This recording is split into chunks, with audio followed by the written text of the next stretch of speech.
மோடியின் திட்டங்களால் பயனடைந்தவர்கள் அவரை கடவுளா பார்க்குறாங்க. அதில் என்ன இருக்கு? அதை அவர் உணர்ந்து சொல்றாரு. அதையே நம்ம விமர்சிக்கணும் அப்படின்னு கேள்வி வைக்கிறாங்க. சார், உங்களுக்கு மருத்துவ உலகத்தில் மெசையா காம்ப்ளெக்ஸ்னு ஒரு மனநிலை இருக்குது, ஒரு ஸ்டேட் ஆஃப் மைண்ட் இருக்குது. அதை வந்து அறிவியல் படித்தவங்க மருத்துவர்கள் யாராவது இருந்தாங்கன்னா கொஞ்சம் ரெஃபர் பண்ணுங்கள். இங்கே யாரும் மருத்துவர்கள் இல்லைன்னு நினைக்கிறேன். எனக்கும் மருத்துவம் தெரியாது, நான் அறிவியல் உலகத்தை சார்ந்தவன் கிடையாது. அதனால் ரெஃபர் பண்ணால் நமக்கு பற்றின ஒரு புரிதல் நான் நினைக்கிறேன். மெசையா காம்ப்ளெக்ஸ் என்ற ஒரு ஸ்டேட் ஆஃப் மைண்ட் இது.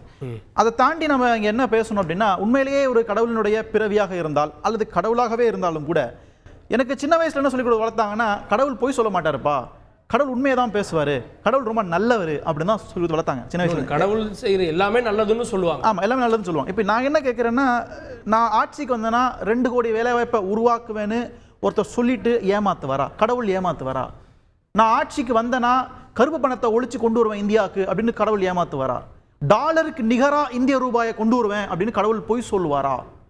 இதெல்லாம் தாண்டி பூரி ஜெகநாத் கோயிலுடைய பொக்கிஷரையின் சாவி தமிழ்நாட்டில் தான் இருக்குன்னு ஒட்டுமொத்த சமூகத்தையும் கேவலப்படுத்துவாரா? அபத்தமாக பேசுவாரா? ரைட். நீங்க மோடின்னு பேர் வச்சவங்க எல்லாம் திருடர்கள் எங்க தலைவர் ராகுல் காந்தி பேசுனதுக்கு ஐயோ மோடின்ற சமூகத்தையே அசிங்கப்படுத்திட்டாங்கன்னு சொன்ன இதே பிஜேபி காரங்க இன்னைக்கு ஒட்டுமொத்த தமிழ்நாட்டு மக்களையும் திருடர்கள் ஆக்கியிருக்காங்க. தமிழ்நாடு மக்கள் கலவணிகளா உங்களுக்கு? அதான் பேசினாரு மோடி. 3 பாயிண்ட் பேசினார் ஒடிஷால பேசும்போது. என்ன முதல்ல என்னது?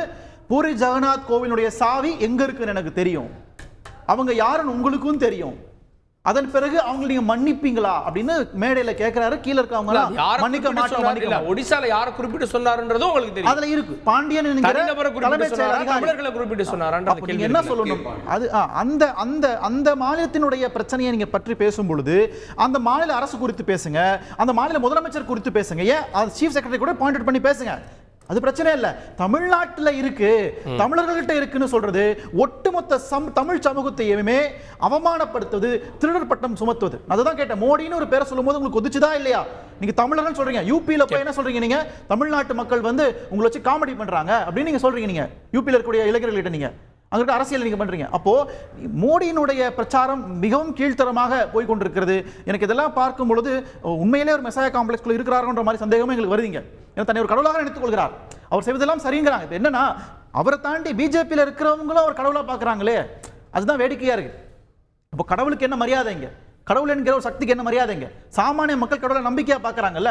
இல்லைங்க, அடிப்படையில் ஒரு அரசியல் கட்சி இல்லை. இங்கே உலகம் எப்படி தோன்றியது அப்படின்னா 2 விஷயம் சொல்லுவாங்க. சூரியனிலிருந்து பிரிந்தது, பூமி உருவானதுன்னு சொல்லலாம், கடவுள் படைத்தாருன்னு சொல்லலாம். மனிதன் எப்படி தோன்றானா உயிரியல் விபத்துன்னு சொல்லலாம், இல்லை கடவுள் படைச்சாருன்னு சொல்லலாம். அப்படி ஒரு வகையில் மோடி சொல்றாரு கடவுள் தான் என்னைங்க அனுப்பியிருக்காரு அப்படின்றது. அது ஏன் நீங்க வந்து மெசையா காம்ப்ளெக்ஸ்ன்னு பார்க்கணும்? இல்லை, நீங்கள் கடவுள் உங்களை அனுப்பியிருந்தா எங்களுக்கு எந்த பிரச்சனையும் இல்லை, வாங்க. நிறைய பேர் வந்திருக்காங்க, கடவுள் நிச்சய உலகத்துக்கு வந்திருக்கிறாங்க, அது எங்களுக்கு எந்த மாற்று கருத்தும் இல்லை. ஒரு அரசியல் கட்சி தலைவராக இருக்கிற நீங்கள், உங்களுக்கு நிறையா பொறுப்புகள் இருக்குது. நீங்கள் சொன்ன வாக்குறுதிகளை நீங்கள் நிறைவேற்றாமல் இந்த மாதிரி பேசுனீங்கன்னா மக்கள் உங்களை எப்படி பார்ப்பாங்கன்றதான் கேள்விங்க.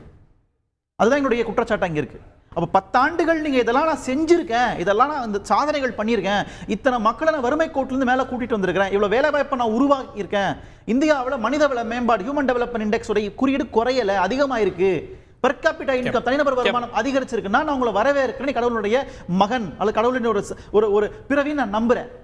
நீங்கள் சொல்கிறதுக்கு எதுவும் இல்லாமல் எந்த கடவுள் சார் சொல்லுவார் உங்களுக்கு? இந்துக்கள் சொத்தை பிடிங்கி இஸ்லாமியர் கொடுத்துருவாங்க, எந்த கடவுள் சொல்லுவார்? எந்த கடவுள் சொல்லுவார்? அந்த மாதிரி எந்த மதமாக இருந்தாலும் பரவாயில்ல. கேட்போம். திரு வரதராஜன் அவர்கள்ட்ட கடவுளை வைத்து வாக்கு சேகரிக்கிறார் அல்லது வந்து மதத்தை வைத்து வாக்கு சேகரிக்கிறார் குற்றச்சாட்டு வந்தது. இப்போ கடவுளே நான் தான் அப்படின்னு வாக்கு சேகரிக்கிறாரா பிரதமர்? அதாவது காரிய வணக்கம்.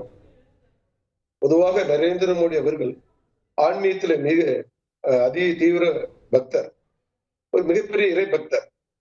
சுவாமி விவேகானந்தர் அவருடைய கொள்கைகளை நிறைவேற்றுவதற்காக வந்த ஒரு மனிதர். அது பாத்தீங்கன்னா இந்த சுவாமி விவேகானந்தருடைய நோக்கம் என்ன? பாரதம் உலகத்துக்கு குருவாக வேண்டும். அதை நோக்கி பயணிக்கிறார். அப்ப அவர் என்ன சொல்றாரு, இந்த நாட்டினுடைய பிரதமர் என்பது சாதாரண பொறுப்பு அல்ல. அவர் எப்பயுமே தன்னை வந்து பெருசா பறைசாட்டி கொள்ள மாட்டார். நான் அந்த நாட்டுடைய சேவகன் தான் சொல்லுவார். அப்ப ஒரு டிஆர்பாருடைய மகன் வந்து இன்னைக்கு இந்த 140 கோடி மக்களுக்கு, எனக்கு முன்னாடி சகோதரர் ரவி கூட சொன்னார், இன்னைக்கு வந்து எத்தனை கோடி கழிப்பறை கட்டி கொடுத்துருக்கிறேன், எத்தனை கோடி ஜன்தன் அக்கௌண்ட் ஓபன் பண்ணிருக்கிறோம், 4 கோடி வீடு கட்டி கொடுத்துருக்கிறேன், முத்ரா கடன் பெற்றவர்கள் இன்னைக்கு எத்தனை கோடி, இன்னைக்கு வந்து எத்தனை 11 கோடி பேருக்கு மேல விவசாய ஊக்கத்தொகை, 11 கோடிக்கு மேல வந்து கேஸ் இணைப்பு, இதெல்லாம் கொடுத்திருக்கிறப்ப அது பல்வேறு விஷயம். அது மாத்திரம் கிடையாது. இன்னைக்கு வெளிநாட்டுல இருக்கக்கூடிய கத்தார் நாட்டில இருந்து ஒரு 8 பேர் தூக்குல கொண்டு வர முடியுதுன்னா அதுக்கு கொடுத்தது. அதே போல உக்ரைன், ரஷ்யா, அப்புறம் உலக நாடுகள் யாருக்கு 2 நாடுகளும் உலக நாடு யார் கட்டுப்படப்ப நரேந்திர மோடி சொல்றப்ப கட்டுப்பட்டது. சோ இதுக்கெல்லாம் இப்படி இருந்து சேவையாற்றுன்ற பொழுது அவர் என்ன சொல்றார், அப்படி இந்த பாக்கியம் பெற்றது நான் இறைவன் வழியில வந்து நான் சேவையாற்றுறேன் அப்படின்னு அதனுடைய இதை சொல்றார். ஆனா இறைவன்லாம் சொல்லல, இறைவன் அனுப்புனதா நான் நினைக்கிறேன், எனக்கு இந்த நாட்டு மக்களுக்கு சேவையாற்றுற வாய்ப்பு தந்தது இறைவன் சொல்றார். இதைதான் நீங்க இப்படி புரிந்து கொள்ளணுமே தவிர நீ வேற எதுவும் பொருள் கொள்ளக்கூடாது. இப்ப என்ன சொல்றீங்கன்னா, நீங்க பூரி ஜெகநாதர் ஆலய விஷயத்துல சொல்றேன். நான் என்ன சொல்றேன் சார், ஒரு விஷயம் சார், கிட்டத்தட்ட 10ஆம் நூற்றாண்டுல புனரமைக்கப்பட்ட அந்த ஆலயம், நீங்க எந்த பாண்டியனை கொச்சப்படுத்தாரு. செய்திகளை உடனுக்குடன் தெரிந்து கொள்ள உடனே சப்ஸ்கிரைப் பண்ணுங்க.